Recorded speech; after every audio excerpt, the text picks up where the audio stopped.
And welcome back to more Animal Crossing Amiibo Festival.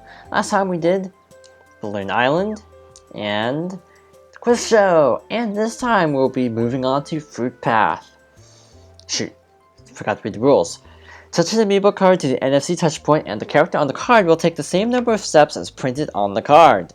The player who gathers the most fruit in 3 rounds wins, but watch out for pitfalls along the way. So if you have seen the Animal Crossing Amiibo cards, you will know that they have various symbols. You have their character number in the top right, their species type in the top left, a dice on the lower left, below the pictured animal, and a rock, paper, scissors like icon on the other hand. So, like, for example, if I right now scan in Stitches, who has a whoa. Look ahead. There's a pair, pitfall. So I only want to move a shorter amount of spaces. So I'm picking Goldie, who moves 2 spaces. So this actually has a pretty decent layer of strategy, because you can really screw up people. So, boy 2. If I pick a 1 card, what will happen? Oh, aha. So it just basically goes to the next fruit. So basically that means no matter what, next character is kind of messed up. Just get scared in clay, just because. What about the pitfall? Oh wait, that wasn't a pitfall? That was just a... what? I'm a little confused why that wasn't a pitfall. And why that wasn't a pitfall. Well, anyway, she's cleaning up this round because I apparently don't understand the mechanics of this game. So there's gotta be a way to tell the pitfalls apart from the regular spaces, but I just don't know what they are. Anyway, she cleaned up, though that's kind of been the theme of this Let's Play, hasn't it? The girl characters have been doing better. And I'm not like rigging it, I'm just trying to I'm actually trying to be a little bit strategic, and it's not exactly working. Like, it's like, where are the pitfalls? Like, why can't you just pick 6 every time? Huh. Like, I'm actually a little bit confused by the whole mechanics of... Obviously, some of them are like fake pitfalls, some of them are just like regularly buried items, but it's like still... like, how... there's gotta be a way to tell. And if there is, I don't know what it is. Okay. Yeah, because we haven't run into a single trap space. It's like, why can't you just pick 6 every time? I'm legitimately confused by how this mode works. Because I was hoping it'd be like, the bee minigame in Mario Party, 2, where you basically... the Honeycomb Havoc. We just basically try to screw over all the other players. I was hoping it'd be kind of more like that, but so far I'm not seeing anything to indicate that there's actually a necessity for anything strategic in this mode. It's just pick a 6 card every time. That's the name of the game. Unless I'm just getting really lucky by not encountering a single pitfall. But if that's just the case, and that's really bad RNG in terms of the game design, to make it that difficult to actually have anything exciting happen in this mode. Can I reuse cards? That's something else I need to check. Because if I pick a 6 card, boom, that should win the game for this character. Or is it that some characters can go over pits and others can't? Like heavier characters will fall in? Is it something like that? Oh, finally! You finally had something happen this turn. So, that's a pretty broken RNG. To basically have like only 1 pitfall the entire time.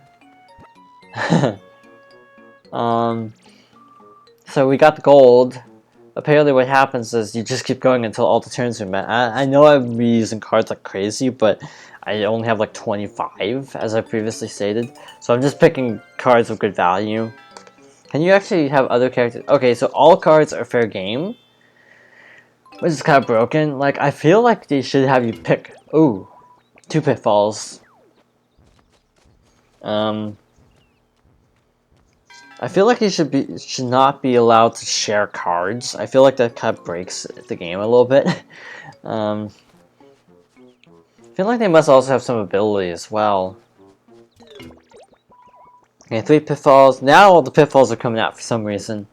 Because I was playing too good. The problem is, you just keep picking 6 cards until, you know, you fall into a pit. That's all there is to this. There isn't exactly a ton of strategy, other than potentially screwing someone out of the gold pairs, or whatever the fruit is. I'm guessing it'll be a different fruit every time. And just to not have this character monopolized, I'm just gonna pick 2 to have blue get not a monopoly on this whole game. Because it's getting kind of ridiculous, not gonna lie. The RNG is just like crazy this time. And now I'm getting all the pitfalls all at once. Oh wait, that was the end? I should just... I don't know, the pitfall would stop there anyway. So not gonna lie, that mode was kind of rubbish. Because there's no like strategy to it, it's all luck. Plus, there's the problem of... just, I don't know, it feels like there's not enough you can do. Obviously, what I should have done is to set out cards of each number type in advance. Yeah, just set out a card of 1 through 6, basically. So 6 cards, and just do it that way. This one also baffles me. This is called Amiibo Card Battle, or whatever. I don't know the name of it exactly, but I forgot to share the rules in the description. Back. Share 6 Amiibo cards in Battle for Supremacy. Play 1 card each round. The highest number wins. If someone plays a card that matches the star sign in the crystal ball, the rules reverse and the card with the lowest number wins. So this is the kind of thing I'm talking about for the previous mode, actually. 1 card per turn. No sharing cards, because that's just kind of broken. So just gonna go with the old guard, I guess you could call him. Takes a while scanning in all these cards. And then Fauna. It's like the only regular one of the bunch. I feel bad for Fauna, actually. You need a special card. Like KK would be cool, but I already have the Amiibo, so that'd be kind of redundant at the same time. So the thing is, wait, what? So basically, you just pick cards. Can everyone pick the same card? And what happens if everyone picks the same card? I'm just curious. Okay, here's the problem I have with this mode. Obviously, 6 cards is a good number. Because, you know, having 24 cards would be kind of a ridiculous requirement. But at the same time, what stops people from just picking the same card every turn? Look, there's nothing stopping you from doing that. And just tying it up every time. It feels kind of broken, actually. Oh, all of them have their astrological signs. Oh, that's at the bottom of the card. So that's... okay, so if I play a Harriet card this turn, that's gonna really screw things up, so I'm not gonna... Okay, so basically the cards that are grayed out cannot be played by that character. Like, see, character's like shaking his head. So, what number was Harriet? 3. So if we go... like, I feel like if everyone had their own cards, that would help a lot. To not have it be so, like, redundant all the time. I mean, this is a cool concept in my opinion, but... I don't know, it just feels like... it's too shallow of a mode. There's a tie. So ties are wait, but that was still a tie. And also there's a little rock, paper, scissors icon in each card, which is also what we saw with this 2 there. No, know why I said it that way, but okay. Pascal's a 1. I don't know why the heck you'd ever choose Pascal in this mode. Because you wanted to lose, that is.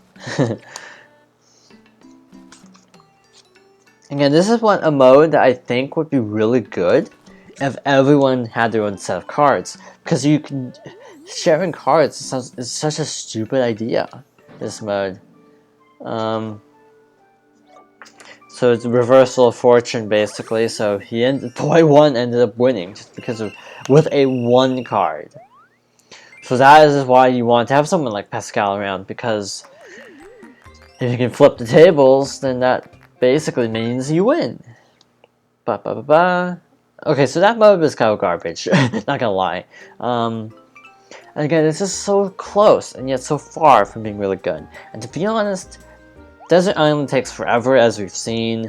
We have 2 more stages. We have, like, oh yeah, I did clear that off screen. We have all the intermediate levels, which are set at 9 days instead of 7 days, so they're longer. Then we have the advanced ones, which are locked, but those give you 12 days. So, my mentality is, just show this off now. Can Amiibo card characters pound on Miss Resetti? Bop the inflatable Mr. Resetti dolls that pop in the holes in front of the characters, but you can only bop the dolls if you beat them at rock, paper, scissors test. So bop carefully. So you want to have characters of multiple hand types. That sounds weird, but you know what I mean, right? Conveniently, Sable, Pascal, and Harriet are all different hands. You'll see in a moment what I mean by different hands. Oh, you can see it there, actually, because, you know, they have the little rock, paper, scissors icons over their heads. Like, see there. So, this is going to be hectic as heck. That's a weird way to put it. See, that one is scissors, so that one we can hit. That one's scissors, so we can hit that. That one we can beat. Oh, Resetti's theme is playing, I just noticed. This is way too much to process at one time. Pascal. I feel like you need to have like multiple people doing this. Like, assign one person to be the card person. Like, each card, assign it to one person. Because this is just crazy. So we can't do that one with Sable because the type match wouldn't work. Yeah, come to think of it, I should probably explain it if you have never seen rock, paper, scissors before. Basically, scissors beats paper, paper beats rock, rock beats scissors. So you basically have to use those rules to clear this mode. Holy cow, that's not fun. I feel like it's... Okay, back to the main screen. I just want to show this off. On the main screen, it says... Oh shit, just one happy point, sure. But on the main screen it says 1 player. That is ridiculous, having 1 player do all of that. I feel like having 3 people all with 1 card would be a much better way to present that, but oh well. So we have done all the mini games except board game. Desert Island Escape, which is a long one. We've done Acorn Chase, which was okay. Again, it's sort of like one where you had to split your mind in like 5 different directions, so that was kind of stressful. Mr. Campers was actually legitimately fun, because, I don't know, it feels like an actual mode. Balloon Island, that was okay. Quiz Show was actually pretty good, but really hectic as well. You can do single player, which honestly I think would be kind of a good idea. You can't, wait, you can do the single player? Yeah, you actually can. That's actually a good idea.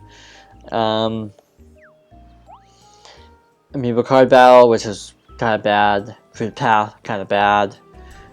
Resetti Bop, really bad. So really, the only good minigames in my opinion were Mystery Campers and Quiz Show, other than Desert Island Escape, which could have been its own game, to be honest. But that aside, I don't know what we're gonna do next time. I don't know if we'll go back to the board game, or if we're gonna do more Desert Island. I haven't decided yet, but in any case, next time on Animal Crossing Amiibo Festival, we'll be doing something.